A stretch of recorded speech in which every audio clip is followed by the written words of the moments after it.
What is good, everybody? How's it going? We are back.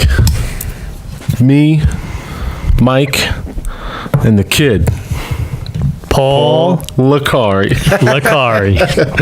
Oh, man.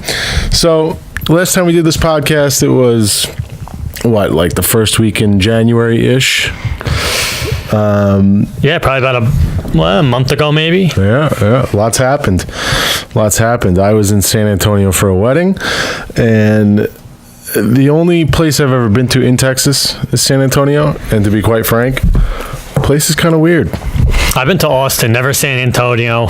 Austin's fun. It's a fun city. There's a lot of homeless people, but it's cool. It's like a college town. Yeah. Tons of bars. Yeah. So, do you know in San Francisco they have an app?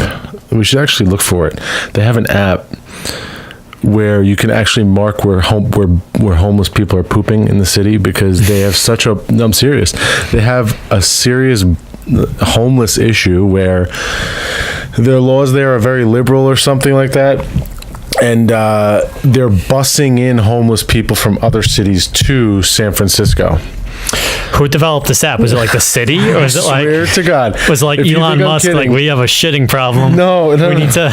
No. Google it. It's and Fish and Shaw have both been to San Francisco in the past 2 months, 3 months. I think Fish was there like 3 months ago, and both of them were like, "This is the most repulsive city in the world. I'm never going back here. There's literally piles of shit in the street and homeless people everywhere." The city actually create a job for people to clean that up? Like, and by the way, I don't know if it still is, but at one time that was the most expensive real estate in the country. Well, it's still. Well, there's a housing problem there because people can't afford the housing. I think it's like in that area, I think Facebook is investing like $500 million to create affordable housing for employees because it's the companies can't pay the employees enough to even afford the housing in that area. I think is that all of California? Because I saw an article like a week or two ago. I don't know if it was San Francisco, if it was LA, that they changed it now. If you make like $115,000 or less, you're considered low income. If you make like I'm sure, dude. Apparently, LA's got a lot of homeless too. I mean, you have Skid Row. You've got a lot of. LA's not, from what I understand. Never been there. From what I understand, it's not exactly the safest place on the planet, from what I'm told. I don't know, could be wrong. But outside of a quick trip to Texas, which is largely flat, and in the distance you could occasionally see a little oil rig, and that's about as exciting as it gets, in my opinion. I mean, I've never been to Dallas. I've never been to Houston. I heard Houston's dope. It's right on the Gulf there, and I heard that Dallas is like the real Texas, where you're going to find like the cowboys and the blonde belles and all the good stuff. So one of these days I'll get to Dallas, but. Anyone else do anything exciting, or no? Are we just hanging out in single-digit temperature, trying to find sellers and buyers for this upcoming season? This podcast today, we're bringing to you. We're going to talk about getting your house ready for sale. Kind of a lot of people think they already know before they set out, but the reality of the situation is that, we have been down this road so many times. We've seen so many different things. There's so many different things that we could bring in regards to value to a seller who is looking to get their house on the market, that quite frankly, a house is a personal thing. It's where someone lives. So giving someone that critique and telling them that sometimes they have to declutter, depersonalize, clean the house. Sometimes because it's their personal space, they don't see it as a product that needs to be sold, which is really where we come in. So we got a little list here, kind of like last time. So if you're bringing your house to market as a seller, the first bullet point here is, as a seller, you should learn the market a little bit. I agree with that. I think as a seller, you need to be educated, and in today's world, you can educate yourself to a certain degree, but perfect example. We were on a listing appointment not too long ago where we comped out a house. We went back to Zillow, which is where someone who's selling a house would look to know what things in the neighborhood are selling for. To make a long story short, we found houses that were recorded on Zillow sold for $4 million, and the person in the MLS actually sold the house for like 1.45. Yeah, I've seen that. So data that's out there for the consumer to see, to kind of educate themselves from my experience, has been incredibly inaccurate. And a lot of times talking to the previous brokers who sold other houses in the neighborhood for off prices, meaning if a house sold for a significant margin above where the typical homes are being sold, or below for that matter, there's always a story behind it. So Mike, what do you think? Yeah, I mean, Zillow is unregulated. You know, agents and homeowners can go in there and they can list a house for sale for anything they want. Agents can claim sales, and there's really no regulation to it. You can claim a sale if the right sale date's not there and the right price. You can enter it yourself, and you just have to check a box saying that you certify this information is true. Meanwhile, the MLS is regulated by LIBOR, the Long Island Board of Realtors. That is information that's actually regulated and accurate. In terms of educating yourself, it's important. It's hard for a seller to do, or a homeowner to do, because most times they'll go right to Zillow, and like we've been saying, that information's not accurate. I think in order to educate yourself, you should sit down with professionals and have conversations. That's the best way to educate yourself. Same way if you want to educate yourself on anything, the best way is by talking to someone who knows what they're talking about. You can read a book, right? That's a great way, but you're not going to read a book on Long Island real estate that's going to be current enough to educate you on what's happening in the market. You could follow the newspaper and things like that, but just talk to an agent. It's easy. Set up an appointment, talk to someone that's experienced, knows what they're doing. I think that's the best way to educate yourself, especially since the real estate market is so fluid. It changes so quickly. You don't know what you're looking at, if it's current, and what variables or factors played a part in it. So just talk to a professional, someone that's living it and doing it every day. Even right now, I mean, you could look at a house that was sold 6 months ago, and it doesn't, that's like almost not even a real comp anymore, because it's changed so much in the last 6 months. Yep. 100%. And it's one house. I mean, you don't know what the situation was. That person they could have been desperate to sell. They could have had to sell. There could have been cash, under the table. It's not recorded. It could have been, who knows what the situation is with that. So it's also important to note that the reason we're having these discussions is because if you approach the sale of your home from the get-go in the wrong fashion, and you overprice it because you've taken bad advice from somebody who either just wanted to get the listing or whatever the case is, or you yourself have emotional attachments to that house that inherently make you feel like the house is worth more money, what happens when you hit the market severely overpriced? I guess is the big question, right? Paul, answer. You don't get anything. You don't get anything. But then what happens, right? So you hit the market overpriced. You're collecting days on market. Buyers are starting to look at your home as being something that maybe has something wrong with it, right? The worst thing that you could see, from the shoes of a buyer. If I'm a buyer and I'm looking at a house that's for sale and it's been on market for, say, 240 days, okay?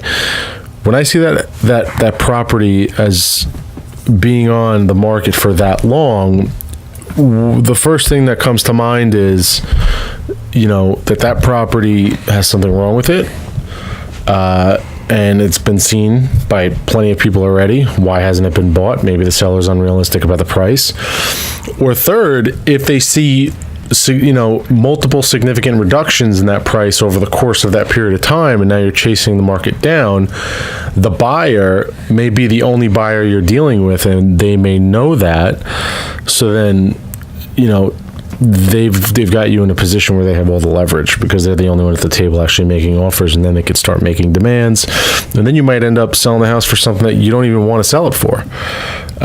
So that pre-work, I think, comes down to you don't want to overprice the house. I think to have this conversation, we need to give a little bit of a history lesson. I feel like, right? So it's a generational conversation.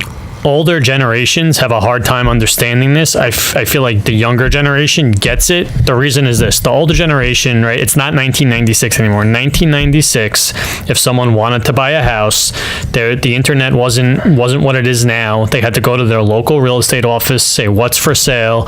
The local real estate agent would say, this is what's for sale. Hop in the car. Let's go take a look. All right. So if a house is overpriced, the buyer is still likely to go see it. And then the buyer will say, oh, maybe I'll throw in an offer, and just see. I think it's overpriced, but I'll throw in a low offer because I saw it and I liked it. Mm-hmm. Nowadays, that's not the case. Nowadays, there's the internet. There's lipropertysearch.com, Zillow, Trulio, all these sites, the MLS. So what a buyer does is they don't go to the local real estate office. They go online to Zillow and all these sites, and they flip through the pictures. And now they're seeing the house, and they flip through the pictures, and they look at the price, and they go, okay, this house is overpriced compared to the other houses I've already seen. They feel like they've seen it. Mm-hmm. They don't have to go in person. So if it's overpriced, they just go, all right, I'm not even going to go see this house. I'm not even going to investigate it any further. I've already seen it online. It's clearly overpriced. Why am I going to go waste my time in person? Mm-hmm. And they just skip over it. So they're making assumptions. Exactly. Well, it's just the times have changed. Yeah, it's an accurate assumption. Times have changed because of the internet and more information being readily available. People aren't going to come see your house if it's overpriced. They're just going to look online and go to the next. So you have to realize that it's just a different era in terms of selling real estate, and you can't have the same mentality and mindset towards buying and selling that you did 10 years ago. Right. You have to evolve as everything evolves. So the next thing I guess you'd have to do is hire a realtor, right? So if you're hiring a realtor and you're vetting a realtor, what's going through your mind when you're trying to figure out who to hire and why to hire them?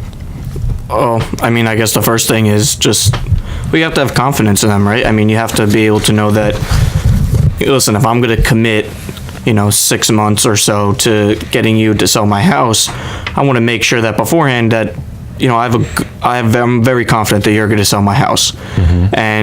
And that goes back to, on the realtor side, just being upfront from the very beginning. Don't make I don't want to make my life any harder than it is. I don't want to tell you something and then a month from now deal with an angry homeowner and price reductions.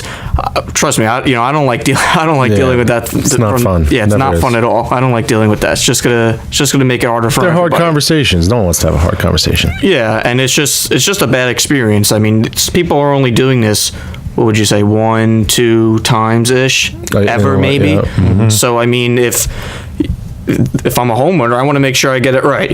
Like it's not something that. So if you want to make sure you're getting it right, then what are you doing specifically to figure out if it is the right person? Well, I guess the first thing is, I mean, I think that the only way for you to, I think most homeowners, the only way to really know is talking to a few of them and seeing what each of them are doing. Mm-hmm. Or 3 of them doing the same thing, and you're like, all right. And then one, you're like, wow, I haven't heard that from anybody. That's new. I haven't heard any of that before. So someone that's basically doing something that's outside of your traditional real estate, where if you meet with 5 people, one of them's got a unique approach, and it's the right approach, they're the right person, typically. Right.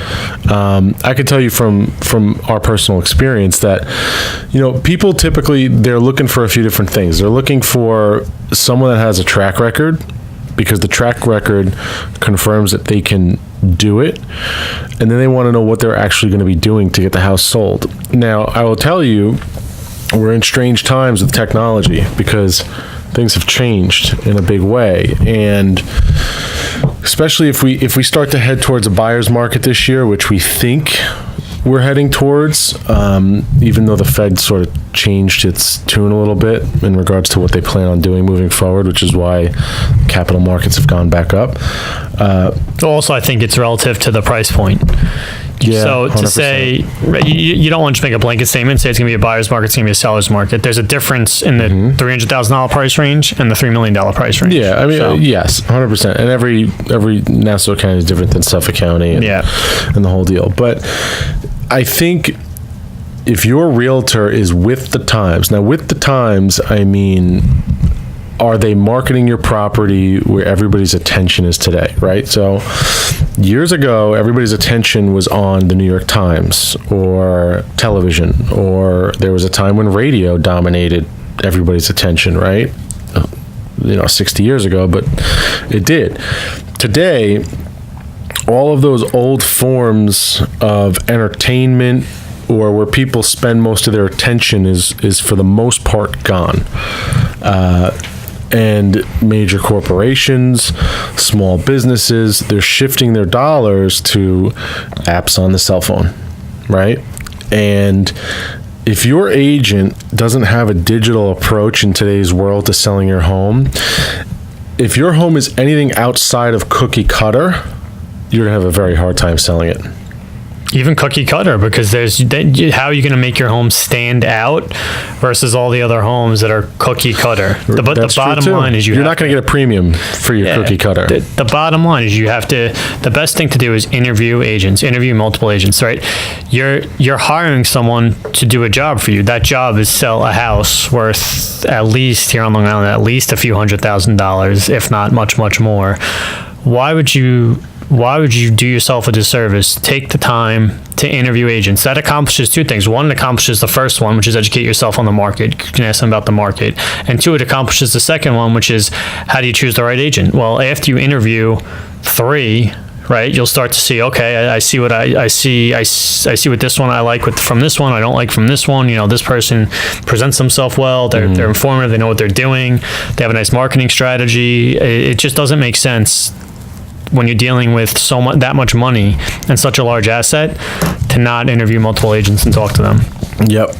I mean, the way I think of it is God forbid you had to go get surgery. You could go to 2 doctors. One doctor that's been doing it for 50 years, but the way he does his procedure, the way he goes about it is antiquated and old. The new guy been doing it 10 years, but he's using minimally invasive technology. He's getting in there and getting out of there in shorter times. You're going to go home sooner, blah, blah, blah, blah, blah. It's the same thing with real estate. Yeah, it's like a doctor. Like, I've been doing this for 30 years. I perfected this technique in the 90s, and I've been doing it ever since. That sounds really good. It sounds really comforting, right? And then you talk to someone who's maybe only been doing it for 5 years, but they say, yeah, like in the 90s, like medical equipment was nothing like what it is today. Remember what Zach Morris's cell phone looked like in the 90s? It's like, it's like right? Things have advanced pretty substantially, where if they're still doing that, you might want to look into just some newer technology. It really enables a professional, right, a doctor, to do things better. Yeah. What do you guys think about getting your house appraised before you bring it to market? I don't like it. You don't like it? Nah, I mean, an appraiser just, the appraisers do a great job, but the job is to not, they work for the bank, and it's just from a different mindset. I mean, I guess if you want to like find an appraiser and ask them, hey, based on like your professional, your professional occupation, what do you think this could sell for? That's one thing. Mm-hmm. But to get the price of the house, I mean, you'll find most houses appraise for the sale price. In today's market, because we're chasing a market up. Yeah, like the house sells, and then the appraiser comes in and it appraises for the sale price. Yeah, I don't see a point. I think it's a waste of time. I think it's a waste of time. Okay. Why? What do you think? You like that? I don't know. I think that what about this? What if you used it as a sales tactic? What if someone turned around and said to you, hey, Mike, I really like you. I want you to be the guy that represents me in this transaction, but you think my house is worth $100,000 less than I think my house is worth. I think it depends. I think it's hard, because if I have a $2 million house and I have an appraiser comes in and says, yeah, it's worth about $1.8 million, I don't know, something like that, and a realtor comes in and says, yeah, I think you're going to get around $1,650,000-ish, maybe $1,700,000, and you tell them, well, it was appraised for 1.8. Well, listen, I mean, you could have that appraisal all you want, but if someone comes in and people are only going to buy it for 1.6, the appraisal means nothing. It doesn't mean anything. It doesn't make a difference. I think you could use it to your advantage, but to your point, Paul, we're about to put something. There's not really much we could talk about with this, but we're about to put something in the city into contract for almost $1 million less than it appraised for, like 12 to 18 months ago. Well, the market's different than it was 12 to 18 months Yes, ago. but that's my point. So maybe you. Well, the question would be, what is it appraised for now? What do you mean? It's appraising for $1 million, almost $1 million. Oh, what would it appraise for today? Yeah, if it got appraised today, what would the appraisal price be? So yeah, I guess you're right, but maybe you could use it to set the right expectations with a seller. You know what? Essentially the question is, what's the difference between an appraiser giving you a price and a real estate agent giving you a price? They're going to do the same thing. There's kind of no difference. They're both in the industry. They're both dealing with it every day. They kind of know what's selling and at what price. For me, the difference is a real estate agent is that they're working with buyers more, so they know what buyers are looking at. So they could say, while an appraiser gives a straight price, the real estate agent can maybe identify a few things that the house does or doesn't have that a buyer would love or not like, that could really shift it. And the other thing is the real estate agent's a salesperson. So while the appraiser is just thinking straight numbers and Excel sheets, I think a real estate agent could say, listen, this is the market price, but I could sell this. Or you know what? This is going to kill us. You got to take care of that. And can an appraiser do that? Yes, I guess. But the reason I'm having trouble with is because they don't do that. That's not their job. What do you think about a home inspection before you list your house for sale? That's a good idea. Yeah, I mean, I don't think it's a bad idea. I think it's a great idea. Well, you should have an idea of any issues or things that are wrong with your house before you list. So if you're a responsible homeowner, you should just have a general idea that you should know. So you probably don't need a home inspection, but if you're not sure, you should get one, because the last thing you want to put your house up on the market. It's on the market for 3 months. You finally get an accepted offer, and then an inspector comes in and says, well, if something wrong with the foundation or this or that, and now it's a huge problem. Now you got to what? Well, we've had people that they found termites. They didn't know that termites are there. We've had inspectors make big deals out of buried oil tanks, and those are big deals. I think you can use it even just as just getting a checkup. I mean, even if you're not listing your home, I think that's a great way to explain it. It's just look, let me see what's going on, because you don't have you don't really know. You're not checking your house like an inspector checks your house. Especially someone who's not mechanically inclined and works with their hands, and it's only a few $100 if you want to do it. It goes once a year, once every other year. Yeah. It's an investment. It goes back to what I always say is that it's probably your largest asset. It's worth hundreds of thousands of dollars. Don't get cheap on the $500 home inspection. Do it because it's a checkup for your house, or do it because it can help you net more money in the end. When you start, don't pinch pennies on hundreds of thousands of dollars. It's worthwhile in the whole transaction to make sure that you're getting the most you can and that you don't end up in a situation that is not a good one. So what do you think about determining what upgrades to make and what upgrades not to make? That's when you talk to an agent. Or what fixes, what things to replace along the way before you decide to get it up on the market. What things add? Have you ever seen a situation before where, I'll give you an example. We've had listings before where we've had conversations with sellers who their house was very dark. And sometimes something as simple as taking a dark paint color and shifting to a lighter paint color and changing the lights from the old lights to an LED light that's brighter and delivers more lumens or whatever they call that. That could change the whole feel of a house. I mean, even the first thing I did when I moved into my house was change light bulbs, because the light bulbs were dark. You felt like you were in a cave to a certain degree. So little things like that don't cost a lot of money can yield a huge return in the end. But I mean, like renovating a kitchen before a sale or a bathroom, I mean, you're probably going to do it to different taste than the person who's buying it. So why would you do it? Just account for it in the price. What do you think? I agree. I wouldn't really change anything. I mean, a lot of people think the first thing before they list their house, I got to update my kitchen. You should wait first, because you may spend $20,000 upgrading your kitchen, but you may not even make any more money on the house anyway. No, you might lose it, to be honest with you. The timing of it within the economic cycle is important too. So if it's 2010 and while the market's going up and rates are super low and everything's looking great, then update the kitchen, right? Well, one, speak to an agent who knows what buyers are looking for, and they can say, listen, this is what a lot of buyers are looking for. Then you can update the kitchen, because it'll take you 3 months to do that update, and the market's appreciating anyway. The market's going up, and you could sell it for more. We're in a market now where it's a lot of economic uncertainty. Rates are going up, although now it's, we're not sure we're going to raise rates. But why are you not sure you're going to raise rates? Because you're concerned about the economy, right? So the market went nuts. So now you're going to wait. You're going to do a renovation. It's going to take 3 months, and in all reality, in 3 months, there'll be more houses on the market, so more competition among sellers. The economy could be even shakier, so housing prices could go down more. It just doesn't make sense in this current market to do a renovation. What makes sense in this market is what you said, Ron.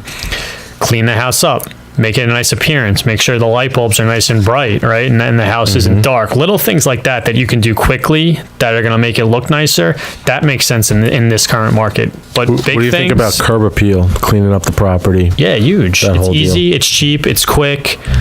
That makes sense. When a buyer walks into a house and they feel like they're buying something that was slopped together quickly, is not done to the caliber that they would take care of their own stuff, and the property passed a lot of hands, meaning it was sold and bought a lot, there's an uncomfortable feeling about buying that, because you're in for a lot of surprises.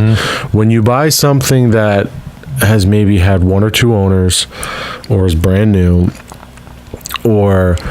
and you know that person that you bought it from took care of it, and you could tell immediately when you look at it and how it was all kept, there's a different level of comfort. And I think if your buyers have a higher level of comfort, they're more likely to be able to be willing to open their wallet and spend more money. Yeah. Right? Yeah, think of it like a used car, right? You buy a used car, and one guy's got, one, it's certified pre-owned. So then you got the dealership, right? They've had it detailed. The car looks mint. They're saying it's certified pre-owned. We've checked it out. You feel really comfortable. You're like, all right, I'll pay more for this car. Then you can have someone selling it themselves, and they can have all the records. The car could be clean. There's all my oil changes. Again, you feel comfortable. Like, all right, I'll pay some more for this car. Then you got a guy that the car's a mess. It clearly hasn't had a car wash. He's like, I don't know when I had the last oil change, right? You're like, well, who the hell knows what could be wrong with this that thing's about to explode on the 495. Yeah, someone who takes care of it, who the house is clean, right? They just little things. Yeah. You're gonna feel more comfortable. I totally agree. So then now, taking photos as a homeowner, our advice for photography and videography and how you plan to present the actual home in the listing and in the marketing, this is where I get very finicky, because I'm a very detail-oriented guy. We've seen photos taken on flip phones and posted on the MLS. iPhones posted on the MLS, or as a for sale by owner. A lot of people think, I'll just sell the house. I'll take pictures with my iPhone and post it on, Zillow. And the best is Paul's called me over to his desk before. He's like, check this out. And there's a house listed for sale, and literally the agent took a picture with their cell phone, and it's a picture of the bathroom, and then in the bathroom mirror is the agent with the cell phone. It's like, what the hell? This guy's selling your house for $600,000, and that's the picture he takes, and you allow that? You're okay with that? Yeah. It's insane. It's out of control. So when you and your agent are compiling the content to bring to market, Paul, tell me the things that you find to be most necessary in regards to how the photography and the videography and all that stuff. So, what do you mean? Again, what's most necessary? Or do you want the guy who's bringing a professional photography crew and video? Well, yeah, absolutely. Yeah, correct. So you're going to go in there with a professional photography company. They're going to get the perfect photos. Then there's a post-editing situation where they bring those photos into Lightroom. They change the colors a little bit. They make it pop a little bit more. And they do the same thing with the video editing. Now, that takes time and money. Typically on a house, now it all depends on the house. for us to go in and do what we do, before we even start deploying the marketing, it could get as expensive as a little over $1,000 per house that we list, if the house calls for it. So do you want to take that guy to market, or do you want the guy who's taking flip phone pictures? No, clearly, yeah. Right? And what kind of, in our digital world today, how does that good content help drive awareness of a listing? I think it's people, especially the incoming generation. When someone's looking for a house, they're shopping for a house. Like it sounds stupid, but it's very simple. If you're looking for clothes, how do you look for t-shirts now? Do you drive to the mall, go into every single store and look at? No, you go online and you go to the stores that you want. You look at them and you look at the prices and you're like, oh, this is good. This fits on him well. Okay, this is a good price. I'll buy it. Yeah. Right. Yeah. I don't want to spend 10 hours shopping for a t-shirt. Yeah. I don't want to spend 6 months looking for a house. But when you're at home on Zillow and you're flipping through every listing on the map view, okay, like most of these buyers do, it's almost like looking into it's almost like looking into a used car lot, and every single car is covered in mud, right? And the listings that are done right by the realtors that have the money to spend on it, occasionally while you're flying over that car lot and you're looking at all these cars, you see a red, clean, waxed Porsche. And that's the difference. So you have a sea of listings, and all the listings kind of look okay. And then there's the cream that rises to the crop. It's the Porsche. It's that red Porsche. That's what a good realtor is going to deliver when marketing your property. Yeah, and I think it just goes, which is the biggest factor that goes back to is the price. Like, I mean, you have to be. It's probably the hardest thing to do as a homeowner, but realistically pricing your house. I mean, you see it all the time. I mean, new products come out that, oh, it's new, and it doesn't sell, and you get that update 50% off, and then you're like, well, obviously nobody liked this because they're just getting rid of it now. Yeah. That's what it looks like if you overprice your house and you massively just cut the price in half. It looks like there's something that didn't fit right. Yeah, and a lot of times, sometimes it is, but in the end, it comes down to, you know, as a seller, you have to sort of emotionally remove yourself from the home, especially here on Long Island where it's an end user market. And a lot of people raise their kids there. It's where they took their kids home. I mean, I still have like a certain emotional attachment to my old house that I haven't been in for, I think, 2 years now. And, you know, I think back to that house, and there's memories there of taking my daughter home and my son and all that stuff. So you actually, I mean, us as realtors, we have a very difficult job kind of separating that for a seller and kind of bringing them into reality. But that's an interesting thing. That's why let me ask you, if you we're in Long Island, so, you know, typical commission a homeowner pays out is usually like 5%, right? I'd say average is 5. Okay, so now what we do stuff that I believe that no other people do. So when we go on a listing appointment, we don't say to homeowners, yeah, we charge 9% because we're different and we think we're better. No, because they say, okay, we'll go with somebody else. Yeah. Well, it's like the same thing. I'm not gonna pay $500,000, $200,000, $50,000 more for a house because you think it's different. Yeah. It's not different. Exactly. You know? Exactly. In the end, it's a market, right? And especially on Long Island, there's a lot of neighborhoods that were literally built exactly the same. There's plenty of places you could go to on Long Island and look down a block and know that the same builder built every single house on that block, and they're all the same. So it's not hard to know what your house is worth. Fielding offers. So now your agent listed the house. You're fielding offers from people. What are a few different things that you look at in regards to what is important in regards to the offer? Is the highest offer the best offer? Is sometimes the lower offer with better terms more important?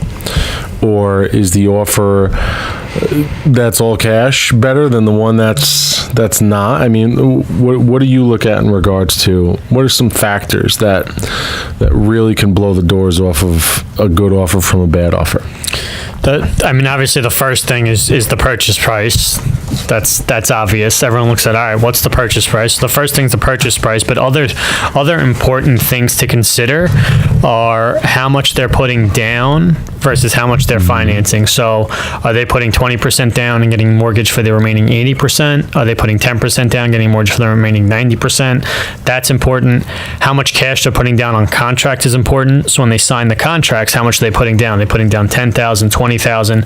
Some people, I always advocate for my clients that I'm selling a house for is the buyer should put 10% down on contract. If they're serious about buying the house and they can afford the house and they plan on buying it, put 10% down on contract, right? If a buyer puts nothing down on contract, well, what's holding them to that contract? At any point, they can walk away. So how much down on contract is important. And then if you have multiple buyers and you could start removing those contingencies, then you're really in a good position where you could say, okay, you're going to put 10% down at contract, but it's non-refundable. Yeah. If you don't close. If you could start removing those contingencies, that's the person you go with. But time. Tell me about time. Regarding time, a couple important factors. One is how long in the contract, how long do they have to get their mortgage commitment? Because getting a pre-approval or a pre-qualification for a mortgage does not mean you get your mortgage. So how long to get your mortgage commitment? Can they sign the contract and get the mortgage commitment within 90 days? I mean, that's crazy. So now that you could just be your house could be hanging out there in contract for 90 days waiting for just the bank to actually commit to giving that person a mortgage. So how long they're going to get their mortgage commitment in is important. How long they want to close in. If you go into contract in January and they put an on and about close date of September, yeah, well, we had that. That's 9 months from now. We had that with the property that just recently closed on Victoria. We had two buyers at the table. One who wanted to close within 2 months. They were actually trying to rush to close, and then we had another guy who came in and said, I'm willing to let you stay in there for a little while. I still have to sell my house. And I probably won't close till like October 1st. And the fucking deal, excuse my French, the deal did not go well. Well, listen, sometimes it closed, but the guy was doing everything he could to get out of the deal. Well, that's why cash down on contract's important. And listen, sometimes you want buyers that are flexible on closing. I'm selling a house right now for friends that they have 2 little kids. They want to sell their house, they want to buy a different one, but they have to sell first and they have to find a new house. So for them, having a buyer that's actually willing to extend the contract period and close further out is preferable to them. So there's no hard and fast rules of what you want, but these are all factors that you need to take into consideration when you're considering an offer and which offer is best for you and your situation. Paul, anything to add? Yeah, I think you pretty much said everything I would say. I mean, it depends on the situation homeowners in.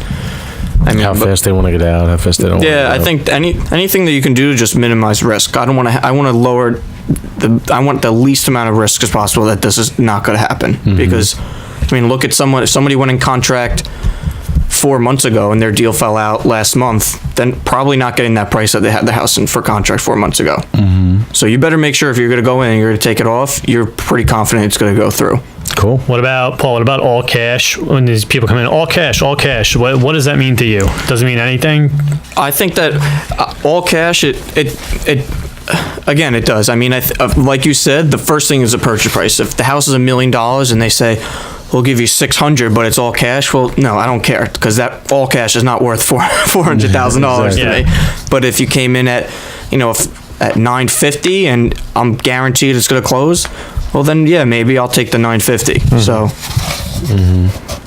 very good. So, to surmise, certain things to get your house listed and get a better price for it. Number 1, understanding the market. Number 2, avoid overpricing your house. You don't want to be chasing the market down. Days on market hurts. Make sure you hire the right realtor. The realtor you hire is the one that's going to be representing you throughout the transaction and marketing your home, which is arguably the most integral part of the process.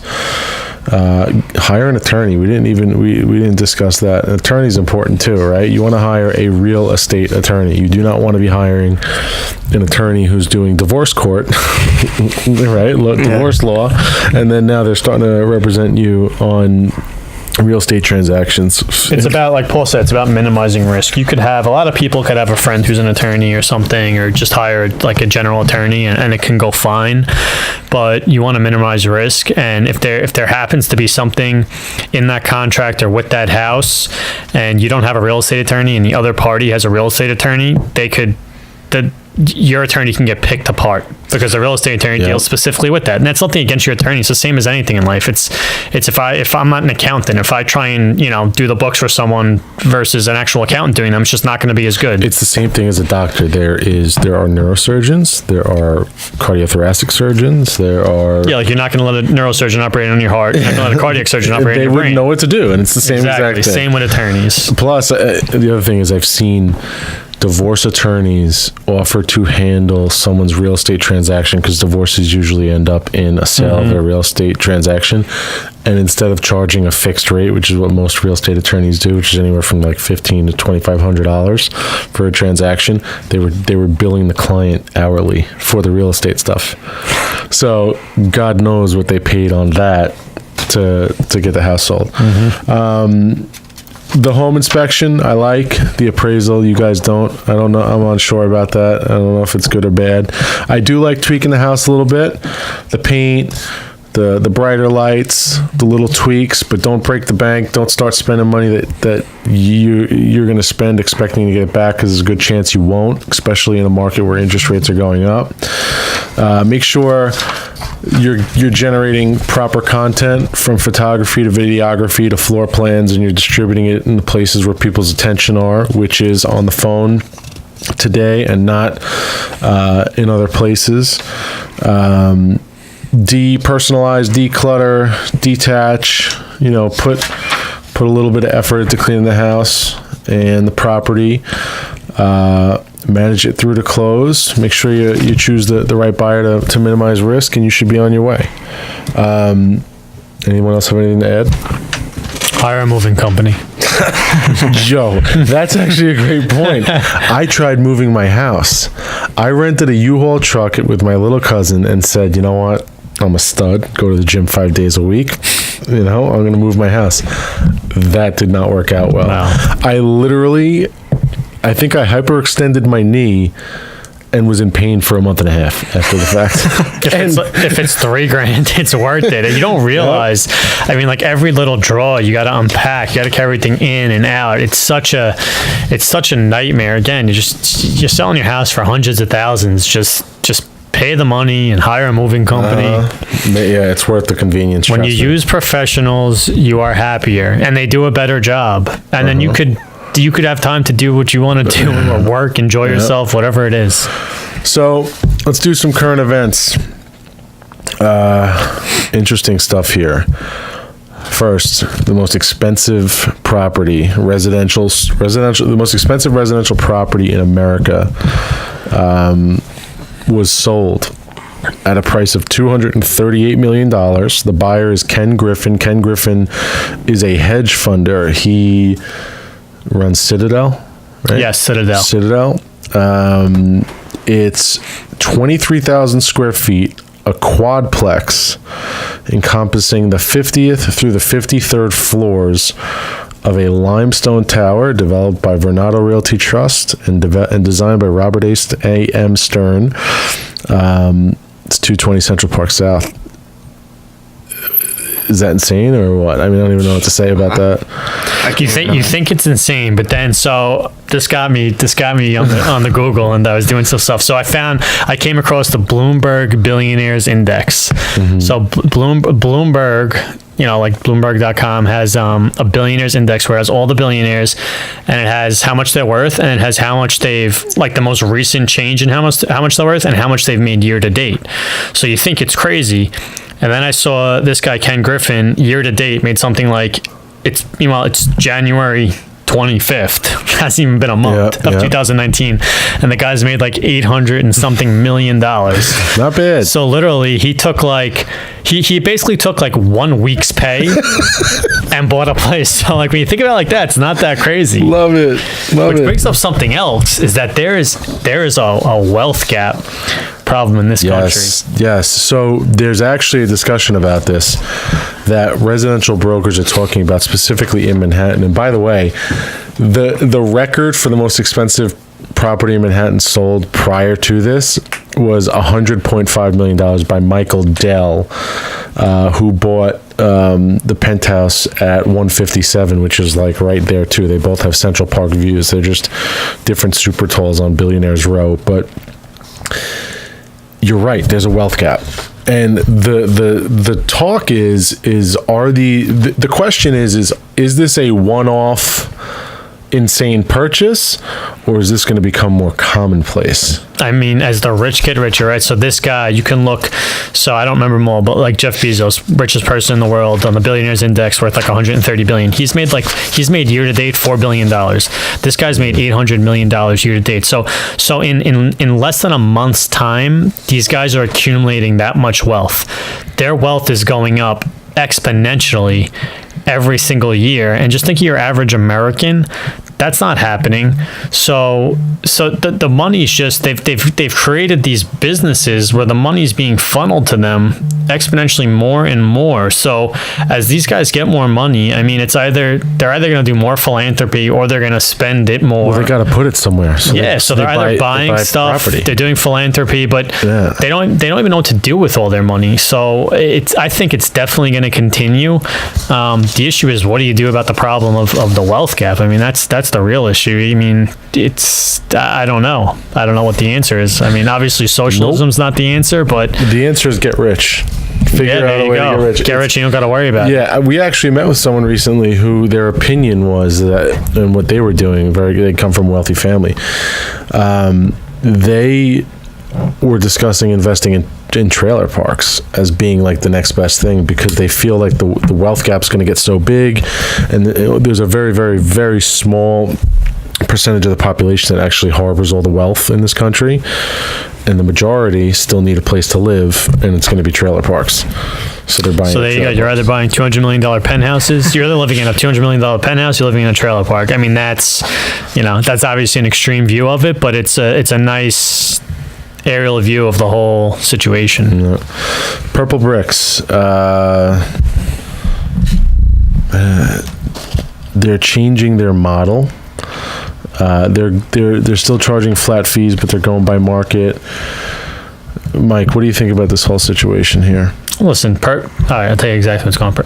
Purple Bricks doesn't work. So they changed their model. They used to charge you an upfront fee, $3,000 to sell your house. Mm-hmm. And now they've changed their model, and they're saying it. They're trying to spin it. Oh, we're taking a more traditional approach. We'll charge you once we sell your house. Well, why'd they change that? Why did they change their model? Mm-hmm. Well, first of all, because they were charging people up front, and the houses weren't selling. So people are getting pissed off. Like, I just paid you $3,000, and my house didn't sell. Yeah. The other thing is, right, so there's agents. I think it's like 140 agents working for Purple Bricks right now. Uh-huh. So if you're an agent, I could go work for Purple Bricks, mm-hmm. where in Queens they'll charge you a flat rate. If you have a property in Queens, they'll charge you a flat rate of $6,000 after your house sells. All right, so if I'm the agent, I don't know what I do for Purple Bricks, but the house sells, I make $6,000 at the end. Purple Bricks gets their cut, versus you're a real agent, and you get a 6% commission at the end of that sale. You're making $20,000, $30,000, $40,000, whatever it is. Who's the better agent? Who's the better agent, right? Who's the better salesperson? Who's going to do a better job? The person that's making more money, and the person that's making less money? Obviously, the person. If you're good at your job and you're smart and you can do it, why are you going to settle for Purple Bricks $6,000? Exactly. I just don't get. I don't get the. I would love to know somebody who used it so I could ask them. Well, you know what it probably is. They look at it like it's a free lead. It's they agents sign up and they get leads. It's people who don't understand the business, who think, I can't get a job, no one will hire me. I can't go out and get a listing. I'll pay $100, take my real estate course. I'll go pass some state exam. That's not that hard, and I'll make money. But if you're hiring garbage. If you're a homeowner though, and you're sitting there like, I'm gonna sell my house. I've seen a couple commercials of Purple Bricks. I'm gonna use them.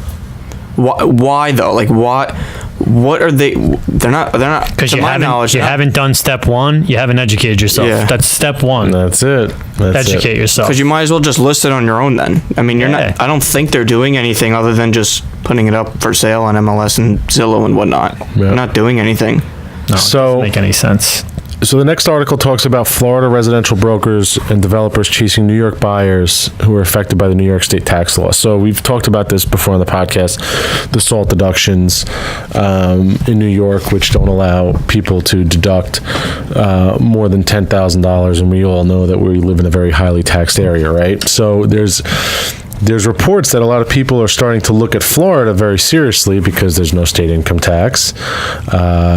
And weather's nicer, call it what you want. But this article talks about how, in a report by Bloomberg, found that under the new law with taxes, a New Yorker with $10 million in ordinary income and a $10 million home could have saved about $1.2 million in total taxes by moving to Florida at the start of last year.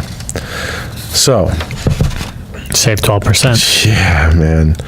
Yeah, the economists at the Conservative Heritage Foundation predicted that New York and California alone could lose 800,000 residents to tax-related migration over 3 years, according to Bloomberg. But there's also contrarian views that they found that modest tax changes have very small effects on millionaires' decisions to relocate. Now, $1.2 million isn't really a modest decision, if you ask me. I mean, that's a pretty good reason to go. I think we're going to see, I think unless that SALT deduction gets reversed, we're going to see a lot of people change their primary residence to Florida. I think I feel like something's going to have to be changed at some point. Has to be, right? If you're on the North Shore in Long Island and, you know, like, in a house that's, I guess you could say, what, 30,000 or more in taxes? Yep. Especially if you go double that, if you go double that, it's like almost impossible to sell your house unless you're going to just fire sale the price of it. Mm-hmm. Yeah. Because unless someone really wants to actually live there with their family, there's no reason for somebody to buy a house there anymore. Yeah, so listen to this. So Inman used Realtor.com. This is another article that I'm looking at. It's the city's slated to have the hottest housing markets in 2019. It says Inman used Realtor.com's housing market data to list the 10 hottest housing markets in 2019, with the majority of the list comprised of smaller markets where local economic factors are playing a big role in the housing market. The biggest cities to make the list include Miami, Boston, and Phoenix. Topping the list is Lakeland, Florida, a suburb of Tampa, where a 2.3% increase in employment and nearly 5% increase in household income is expected to buoy the housing market, according to Inman. So, hottest housing markets, why? Because population growth is so big in those places, probably from migrating Northeasterners. It's capitalism. I mean, the states have to. It's the same thing as there's no monopoly. That's what makes them. And part of what makes America so great. It's not like there's, you know, it's not like. I mean, I don't know France, but there's so many different states in the United States, and they're competing against each other. They're competing to gain revenues, and the revenues is what that state's occupants bring in. So it's a good thing. It helps keep America, you know, at the top of and what America keeps America what it is, and states will have to compete. So New York will have to come up with something, California will have to come up with something. Otherwise, their revenues are going to go down because residents are going to move out, and ultimately that hurts the state. But for the country, it's a good thing. So listen to this: in Manhattan, more than 20,000 new apartments are coming to the market this year. And the market's not doing well because there's a glut of inventory in it. So New York will see more than 20,000 new apartments open their doors in 2019, and only a small amount are likely to find buyers or renters by the end of this year. Most of the new units will be in luxury towers, and it will take more than 6 years to sell all of the new development in Manhattan alone. It's crazy. It's going to be a buyer's market. If you have money, there's going to be deals on the table. That's for shit sure. It says the pace of sales has already slowed down leading up to the new year, with homes asking 4 million or more, taking 447 days on average to go into contract in 2018 compared to 172 days in 2013. So we are headed for a buy. In New York City specifically, outside of the Federal Reserve and interest rates and all that stuff, the developers are just they're killing it. They're overdeveloping to a point where they're driving the prices of everything down. I mean, someone's got to just stop. I don't know if it ever will. I mean, right? I mean, that's the only way to do it, is just stop building. Let it absorb. It'll never happen. I know, but so what? Everything becomes a discounted market, I guess. I don't know. I don't know either. I don't have an answer for that. I wish I had a crystal ball. So the Fed rate. So, okay. Something we got kind of touched on earlier in the podcast that is very important. The Fed was hiking rates once a quarter up until this year. And their outlook going into this year was that they had planned on hiking with the same aggression. In the fourth quarter of last year, the markets, the stock market, took a giant dump because they were hiking rates. And the reality of the situation is they've come out since and kind of expressed more of a conservative approach to hiking interest rates, which I think is going to do a lot of good for the real estate markets. I think people's houses with this new approach aren't going to lose as much value. I think they're still going to lose a little bit of value because interest rates are significantly higher in the past year and a half than they were a year and a half ago. But you're still going to be able to get a reasonably good price. If they were to keep going and hiking rates at the same pace that they were, I think we would have ended up with a serious problem. But I think it goes back to the price range again. I think anything under $550,000, $600,000, it's going to be a strong market. Even like $650,000. Once you start getting over that, I think it's going to start. It's going to slowly, as you go up in price, become more and more of a buyer's market, and become more and more of, if you're a seller, a weaker market. But there'll be better buying opportunities there for buyers. No, it says federal policymakers have indicated that there will be 1 to 2 adjustments this year. In September, they were much more aggressive about what would happen in 2019. They have pulled back the pace of interest rate changes in the coming year. So that's very positive for borrowing, stocks like Home Depot and builder stocks and all that good stuff. Which have rebounded significantly since the fourth quarter of 2018. Getting back to Manhattan. So we've got a few articles here. Basically, the theme is all the same about the luxury home market taking a hit, which, Mike, to your point earlier, in regards to the higher price points being more difficult to sell these days, it's 100% correct. You're on the money with that. But other than that, that's really... We have an article here about the government shutdown, but Trump just turned it back on. It said that... for 3 weeks. Yeah, for 3 weeks. But it says that the government shutdown was actually kind of a problem for a lot of people across the country because a lot of federal employees were in contract or were looking to buy something as the shutdown happened. Yeah. And then all of a sudden, if think about it, if you're a bank and you're lending to someone who's in the public service and the government shutdown comes and they're not getting a paycheck, you're gonna give them the loan? Probably not. So that's pretty much it, guys. That's all I got for you. Another day. Paul, anything to add? No, I think we touched on some good stuff. All right, good. Mike, you? Nah, I have fun doing the podcast. Listen, the Pesce Lanzillotta. Fire. Fire. Can we talk about fire for 2 seconds? Go ahead, quick. This is off topic. This fucking guy Billy's crazy. We're talking about documenting on Netflix about Fire, the Fire Festival, which is a big music festival. This is the biggest music festival that never happened. So, to make a long story short, this guy Billy learned how to raise money, and he threw this festival that he wasn't able to do. But one thing that catches my attention with this guy Billy, 2 things. This guy Billy, and there was another documentary on Donald Trump and his life.